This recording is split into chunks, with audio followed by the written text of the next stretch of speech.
देख रहे हो एसके न्यूज़। एसके न्यूज़ में आपका फिर से स्वागत है। आइए देखते हैं आज की क्या है ताज़ा खबर।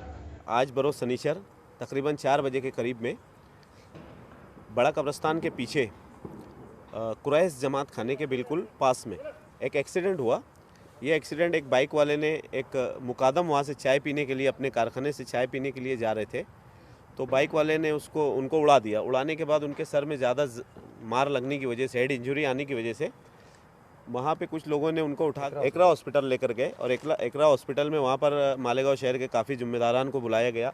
हाजी साहब वहाँ पर गए, हमारे आरिफ भाई वगैरह वहाँ पर गए, लेकिन राजू पहलवान वगैरह वहाँ पर गए। वहाँ जाने के बाद डॉक्टरों ने काफ़ी मेहनत की, लेकिन वो उनके सर में ज़्यादा मार लगने की वजह से नाक में से और मुंह में से खून उनके चालू था, तो उनको डॉक्टर्स बचा नहीं पाए। वहीं पे उनका इंतकाल हुआ, तो उन लोगों ने यहाँ पर सिविल हॉस्पिटल में रेफ़र किया। सिविल हॉस्पिटल में जब हम लोग यहाँ पर आने के बाद आज़ाद नगर पुलिस स्टेशन को इन्फॉर्म किया गया। इन्फॉर्म करने के बाद उन्होंने अभी इनकेस वगैरह भरा। अब उनके घर वालों के ताबे में हम लोग यहाँ से डेड बॉडी वगैरह निकाल कर दे रहे हैं। आयशा नगर कब्रस्तान में इनकी तदफीन अमल में आएंगी। इनका नाम है लियाकत अली अहमद अली, उम्र 71 साल है और रहने वाले शायद सोनिया कॉलोनी के हैं, आयशा नगर सोनिया कॉलोनी। अच्छा, जिससे हुआ एक्सीडेंट वगैरह उसका मामला क्या है, वो फरार है या क्या?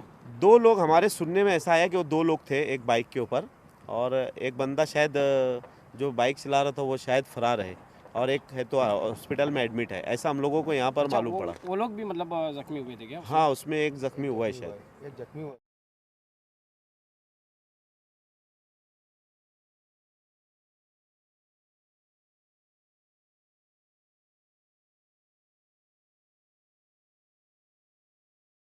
मालेगांव मुस्तफ़ा बंगार बाज़ार डायमंड कारपेट होलसेल रेट में यहाँ पर कारपेट दिया जाता है।